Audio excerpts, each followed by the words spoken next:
ప్రస్తుతం తెలంగాణలో చూస్తున్నారు కమ్మా, రేవంత్ రెడ్డి వచ్చిన కాడ నుంచి ఫ్రీ బస్ ఇస్తుండు, సన్న బియ్యం ఇస్తుండు, 500 రూపాయలు గ్యాస్ అంటుండు, ఫ్రీ కరెంట్ ఇస్తుండు. ఇవన్నీ వస్తున్నాయా మీకు? వచ్చినాయి ఎన్ని వస్తుంది? అన్నీ వచ్చినాయి. డబుల్ బెడ్రూమ్ కూడా రాను. అసలు ఫ్రీ బస్ వల్ల ఉపయోగం ఉందంటారా? ఫ్రీ బస్ ఉంది.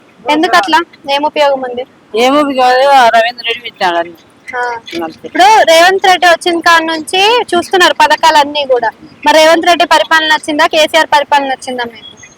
రవీంద్ర రెడ్డి పరిపాలన వచ్చింది. ఓకే, ఎందుకు కేసీఆర్ ఎందుకు నచ్చలే? కేసీఆర్ ఉన్నప్పుడు కేసీఆర్ అన్ని చేస్తారని చేసుకున్నారు. డబల్ బెడ్రూమ్ లో అవి కూడా ఇచ్చింది కదా మళ్ళీ కేసీఆర్. ఫస్ట్ ఇచ్చినాడు కానీ కేసీఆర్ మళ్ళా ఆయన తీసేసి ఈయన ఇంక ఇస్తలేదు కదా, మరి ఇంటికి వచ్చి సర్వేలు చేసారు. మరి సర్వేలు ఎట్లా? సర్వే చేసినా కానీ ఈయన ఇంకా ఇస్తారంటారు అసలు? ఏమి ఇస్తారు చెప్తున్నారు కానీ ఏమి. అంటే ఈయన ఇచ్చిన పథకాలు అసలు ఉపయోగపడదని అంటారా? మరి మహిళలకు 2500 అన్నాడు, ఇయ్యలేడు. మరి ఇవన్నీ లేకుండానే మరి రేవంత్ రెడ్డి పరిపాలన నచ్చుతుంది అంటారు మీరు? నచ్చేది నచ్చుతుంది కానీ సరిగ్గా అనాల్సింది. సన్న బియ్యం వస్తున్నాయా మీకు? మంచిగా ఉన్నాయా సన్న బియ్యం? ఓకే, అంటే రాళ్ళు వస్తున్నాయి అంటున్నారు.